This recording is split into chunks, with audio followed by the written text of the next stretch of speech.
យាមនោះនាងថាមកកច្រើនខ្លាំងមែនទែនដើម្បីកាន់ជិបច្បាស់ពុកម៉ែបងប្អូនទាំងអស់គ្នាទៅទស្សនាអំពីសកម្មភាពដែលខ្ញុំបានថតចេញនៅក្នុងវីដេអូហ្នឹងទាំងអស់គ្នាហើយវីដេអូនេះគឺខ្ញុំថតចាញ់អង្ការពីថ្ងៃបនជុំបិណ្ឌហើយដោយសារតែ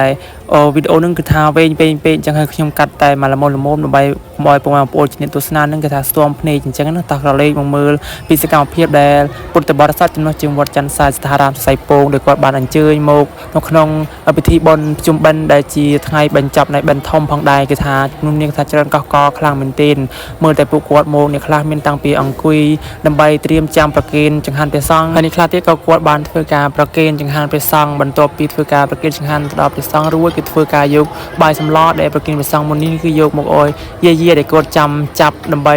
ត្រៀមរៀបចំចង្ហាន់ថ្ងៃត្រង់ដើម្បីប្រគេនព្រះសង្ឃនៅពេលវេលាថ្ងៃត្រង់ហើយក៏លេខមកមើលពុទ្ធបរិស័ទមកតាំងពីទីឆ្ងាយគឺថាច្រើនកកខ្លាំងមែនទែនមានទាំងអ្នកទៅលើសាលាឆាន់ហើយមានអ្នកខ្លះក៏គាត់ចុះមកខាងក្រោមហើយបន្ទាប់ពីធ្វើការប្រគេនចង្ហាន់រួចគឺថាមកធ្វើការដាក់បច្ច័យចូលក្នុងកន្ទុយទួងដើម្បីឧទ្ទិសកុសលជូនបព្វការីជនផ្សេងហើយក៏លេខមកមើលបរិវេណនៅជុំវិញព្រះវិហារគឺថាមនុស្សនេះថាច្រើនកកខ្លាំងមែនទែនដែលគាត់បានអង្គុយចាំត្រៀមដើម្បីចាប់កំឡែងមុននឹងធ្វើការរាប់បាតព្រះសង្ឃផងដែរហើយគាត់ឈោចាំដោយសារថ្ងៃនោះគឺថាភ្លៀងតាំងតែពីព្រឹកព្រលឹមតែម្ដងបងប្អូនគ្នាដោយសារតែកាលពីល្ងាចនឹងគឺថាភ្លៀងខ្លាំងផងដែរដោយសារតែមេឃខែនេះយើងដឹងហើយថាខែវស្សាអញ្ចឹងហើយគឺថាមេឃភ្លៀងជោគជាំខ្លាំងមែនទែនតាំងតែពីល្ងាចរហូតមកដល់ព្រឹកនេះគឺថាទឹកនៅដក់តាមបរិវេណវត្តនឹងគឺថានៅជាំខ្លាំងមែនទែនហើយខ្ញុំថតនេះក៏រៀងភ្លៀងរៀងរលឹមផងដែរហើយមិនជាបញ្ហាទេបងប្អូនគ្នាដោយសារតែមួយឆ្នាំគឺមានតែម្ដងអញ្ចឹងហើយគឺថាញាតិញោមចំពោះពុទ្ធបរិស័ទចំណុះជាវត្តច័ន្ទសាស្ថារាមសរសៃពងនឹងគឺគាត់បានអញ្ជើញមក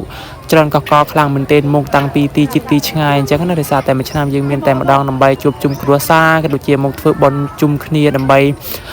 ឧទ្ទិសកុសលជូនបុព្វការីជនអីនឹងផ្សេងផងដែរហើយមើលតែពួកគាត់ត្រៀមចាំរបាតព្រះសង្ឃនឹងគឺថាច្រើនកកខ្លាំងមែនទែនយើងដឹងថាដោយសារតែជាបិណ្ឌចុងក្រោយនៃបិណ្ឌជុំបិណ្ឌធំអញ្ចឹងណាបងប្អូនអរគ្នាហើយនេះគឺជាសកម្មភាពដែលព្រះសង្ឃកំពុងនិមន្តទៅចោបិណ្ឌបាតនៅក្នុងកម្មវិធីបុណ្យជុំបិណ្ឌដែលជាថ្ងៃបញ្ចប់នៃបុណ្យជុំបិណ្ឌផងដែរអញ្ចឹងណាបងប្អូនអរគ្នាហើយអរគុណពុកម៉ែបងប្អូនទាំងអស់គ្នាសម្រាប់ការចំណាយពេលវេលាដ៏មានតម្លៃមកទស្សនាវីដេអូរបស់ខ្ញុំពីដើមដល់ចប់បើសិនជាមានពាក្យសម្ដីឬកាយវិការត្រង់ណាមិនសមរម្យក៏សូមខន្តីអភ័យទោសពីសំណាក់ពុកម៉ែបងប្អូនជាអ្នកទស្សនាហើយសូមជូនពរពុកម៉ែបងប្អូនទាំងអស់គ្នាឲ្យរកទទួលទានបានសុខសុវត្ថិភាពធ្វើដំណើរទាំងផ្លូវចិត្តទាំងផ្លូវឆ្ងាយបើសិនជាពុកម៉ែបងប្អូនទស្សនានៅក្នុង Channel YouTube របស់ខ្ញុំសូមជួយ Subscribe Channel YouTube របស់ខ្ញុំអ្នកមួយផងបើសិនជាទស្សនានៅក្នុង Page របស់ខ្ញុំសូមជួយចុច Like និង Follow Share Page ខ្ញុំអ្នកមួយផងដើម្បីទទួលបាននៅវីដេអូថ្មីៗនៅលើក្រោយមុនគេអរគុណជម្រាបលាបាយជួបគ្នានៅវីដេអូក្រោយ